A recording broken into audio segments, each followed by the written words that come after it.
learning what the techniques are in the front and in the back end.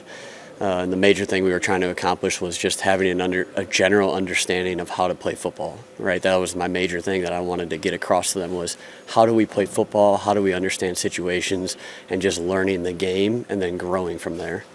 How vanilla is what we saw out there today? It's kind of the base structure of what we're going to be. I mean, it's the initial items and concepts of who we want to be, and the main component that I wanted to see from them today was can we do a good job of stopping the run, and can we get off blocks, and can we tackle? And I thought we did a nice job at times of doing that.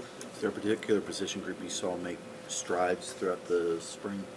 You know, I thought over the course of it, I know Coach Pry mentioned this, but I thought the secondary did a nice job of kind of making leaps and bounds. We asked them to do some things that maybe were a little bit different, but I thought they did a really good job of taking what we gave them and running with it. And then, you know, I'm biased, but I thought the whole group as a whole just kind of grew together as the thing went. You know, I mean, 15 practices, and I thought each one, I felt like they got just a little bit better.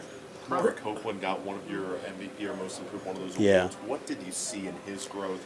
Be a guy where he could be starting next fall.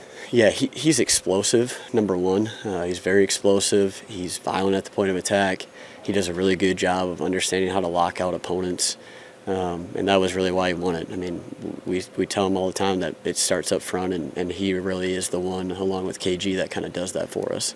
And then Jordan Krim and Knowledge Harold, two true freshman corners, both made some plays today. What have you seen from those guys this spring, and they kind of push into that backup type defensive roles? Yeah, you know, JoJo, Knowledge, as well as Deloach, I think all did a really nice job as freshmen coming in.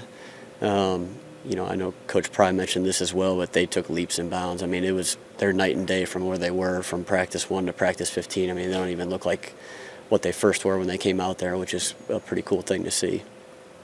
What is the next step for you in the offseason in terms of teaching for this defense, and how do you expand what you're giving them? Yeah, well, we got through about probably 30 to 35% of the situations that we go through as a defense. And I think some of it, you know, a lot of it was new for them, so we want to continue to teach them the different situations that arise during the course of the game. We've taught them a little bit about what, you know, end of game and end of half situations look like and what that needs to be in order to win close games, and that's been a point of emphasis for us on defense. And so we want to continue to do that, as well as expand on, you know, some of the techniques and the concepts that we're implementing on defense. Is there enough time to they allow you to do a little bit more in the offseason now? Can you get that all installed or introduced to them before you resume in August with actual practice, or will that drag into August?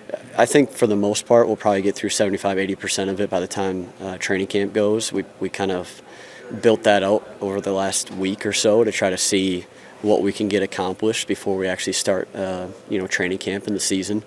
And then the last, you know, 15 to 20% or whatever it is going to end up being probably during training camp.